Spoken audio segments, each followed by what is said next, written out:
नमस्कार दोस्तों, स्वागत है आपका हमारी। तो आज हम जिस चीज की गहराई में उतर रहे हैं वो है फ्री एनर्जी जनरेटर। ओह, ये आइडिया काफी सुना है। क्या ये सच में मुमकिन है या सिर्फ एक सपना है? हमारे पास जो जानकारी है वो इसी सवाल को देखती है। हमारा मकसद ये समझना है कि भाई विज्ञान क्या कहता है इस बारे में। क्या वाकई बिना किसी बाहरी मदद के ऊर्जा बन सकती है? हाँ, और ये सवाल बहुत लोगों को आकर्षित करता है।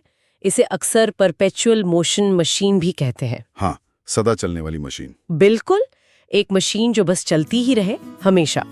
लेकिन यहीं पर भौतिकी के नियम आ जाते हैं और वो साफ कहते हैं ऐसा मुमकिन नहीं है। अच्छा, तो ये फ्री एनर्जी मतलब सोर्स के हिसाब से इसका मतलब है बिना पेट्रोल, बिना बिजली, बिना धूप। जी हाँ, बिना किसी बाहरी फ्यूल या पावर सोर्स के।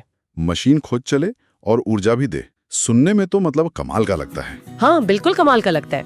लेकिन यहीं पर थर्मोडायनामिक्स यानी ऊष्मप्रवैगिकी के नियम सामने आते हैं। सोर्स में दो बहुत जरूरी नियमों का जिक्र है। हाँ, वो ऊर्जा वाले नियम। जी, पहला नियम ऊर्जा संरक्षण का, कि ऊर्जा ना तो बनती है ना खत्म होती है। अच्छा, बस एक रूप से दूसरे में बदलती है, जैसे बिजली से रोशनी या गर्मी। ठीक है। और दूसरा नियम वो शायद और भी ज्यादा अहम है यहाँ। वो कहता है कि कोई भी सिस्टम, कोई भी मशीन 100% एफिशिएंट नहीं हो सकती। मतलब कुछ ना कुछ नुकसान होगा। बिल्कुल, हमेशा कुछ ऊर्जा बेकार जाती है, अक्सर गर्मी के रूप में। एक तरह का एनर्जी टैक्स समझ लीजिए। तो अगर मशीन को लगातार चलने के लिए अपनी अंदरूनी घिसावट और इस टैक्स को भी पूरा करना है, तो बिना बाहर से लगातार ऊर्जा लिए वो हमेशा कैसे चल सकती है? ये तो नियमों का उल्लंघन हुआ ना। हाँ, ये बात तो समझ आ रही है। लेकिन फिर वो जो इंटरनेट पर इतने वीडियो देखते हैं, यूट्यूब पर छोटी मोटर, चुंबक, एलईडी जला देते हैं। हाँ, वो एक बहुत बड़ा सवाल है। वो सब क्या है फिर? क्या वो झूठ है? देखिए, सोर्स साफ बताता है कि यहाँ बहुत ज्यादा चालाकी होती है। ज्यादातर वीडियो या तो एडिटेड होते हैं या उनमें कोई छिपा हुआ पावर सोर्स होता है। जैसे कोई छोटी सी बैटरी कहीं छुपा दी या पतला सा तार जो कैमरे में ना दिखे। चुंबकों का इस्तेमाल अक्सर सिर्फ एक भ्रम पैदा करने के लिए होता है।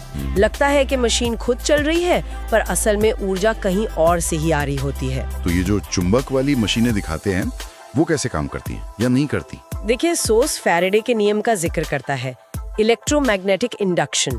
ये सिद्धांत तो बिल्कुल सही है। हाँ, जिससे बिजली बनती है। हाँ, जब चुंबक तार के कॉइल के पास घूमता है तो बिजली बनती है। हमारे पावर प्लांट्स ऐसे ही काम करते हैं। लेकिन, और यही सबसे जरूरी बात है, क्या? कि उस चुंबक को घुमाने के लिए ऊर्जा चाहिए।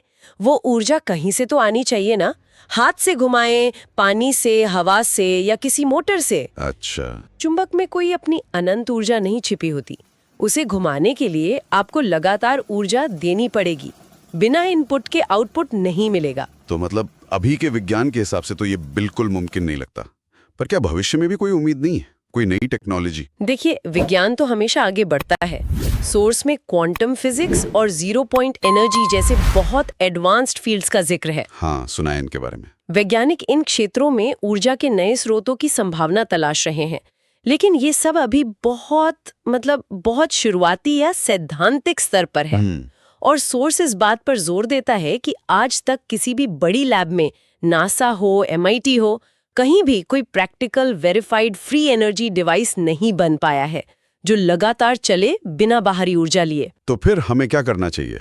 इन आइडियाज को भूल जाएं? सोर्स का सुझाव है कि हमें ऐसे भ्रामक दावों पर ध्यान देने की बजाय उन असली समाधानों पर फोकस करना चाहिए जो हमारे पास हैं। जैसे रिन्यूएबल एनर्जी, सौर ऊर्जा, पवन ऊर्जा, पनबिजली, ये सब काम कर रहे हैं। और साथ ही मशीनों को और ज्यादा कुशल बनाने पर काम करना, बैटरी स्टोरेज को बेहतर करना, ये असल रास्ते हैं। तो कुल मिलाके जो जानकारी हमने देखी उसके हिसाब से फ्री एनर्जी जनरेटर का आइडिया दिलचस्प तो है। हाँ, बहुत दिलचस्प। पर विज्ञान की नजर में ये फिलहाल एक मिथक ही है। भौतिकी के नियम इसके खिलाफ है। बिल्कुल सही। और यहाँ सीखने वाली बात यही है कि ऑनलाइन जो भी दावे दिखें, उन्हें हमेशा सवालिया नजर से देखना चाहिए। हाँ, क्रिटिकल थिंकिंग जरूरी है। स्थापित विज्ञान पर भरोसा करना चाहिए जो सालों के सबूतों पर आधारित है। सही बात है।